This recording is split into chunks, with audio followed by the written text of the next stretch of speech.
Mis à l'écart de la parade officielle du roi à Londres le 6 mai dernier, les militants anti-monarchie ont perturbé un peu plus profondément le deuxième couronnement du roi Charles III ce mercredi 5 juillet 2023 en Écosse.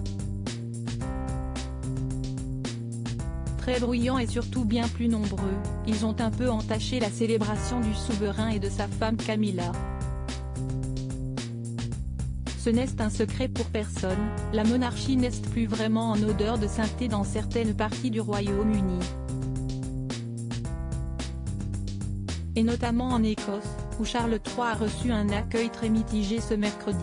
Parti une semaine pour le château officiel d'Holyrood, situé à Édimbourg, où il sera à nouveau couronné dans la journée pour respecter une tradition ancienne, le souverain a été accueilli par de nombreux militants en colère. Et CST notamment sous les cris de Not My King, pas mon roi, qu'il a vu son cortège s'élancer dans la matinée.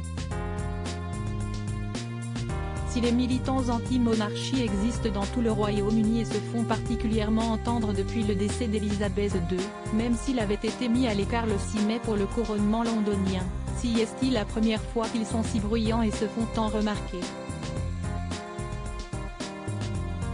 Et certains messages étaient assez violents. Charles le vrai parasite, plus de royauté, et fuck le roi, pouvait-on lire selon nos confrères de l'AF. Une manifestation impromptue, tolérée par le pouvoir en place en Écosse, la région est dirigée par l'indépendantiste de centre-gauche Humza Yousaf, et qui ne va cependant pas empêcher le roi de recevoir les insignes écossais comme l'avait fait sa mère il y a 70 ans après son propre couronnement. À l'époque, 10 000 personnes étaient venues l'acclamer. La cérémonie, prévue pour durer une grande partie de l'après-midi, se terminera par un défilé aérien. Pas de famille royale autour de lui respectant la tradition, Charles III devient ainsi roi en Écosse également, comme il l'est en Angleterre, au Pays de Galles et en Irlande du Nord, ainsi que dans tout le Commonwealth. Une décision qui avait déplu à certains, tout autant que celle de nommer son fils William prince de Galles aussi vite. En effet, si la tradition veut que l'héritier du roi reçoive ce titre, le peuple gallois avait exprimé sa colère de ne pas avoir de véritable prince originaire de la région. Une colère légitime, qui explique sans doute pourquoi le prince William, lui, ne sera pas couronné comme l'avait été son père, bien qu'il en ait le titre officiel.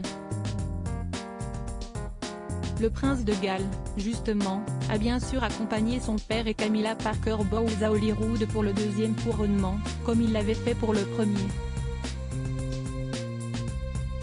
Pour rappel, il avait dû prêter serment devant le roi à Westminster Abbey, un devoir réalisé avec beaucoup de sérieux.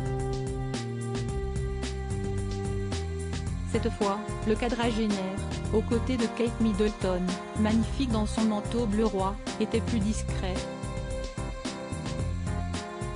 Mais pas question de le lâcher dans ce moment capital.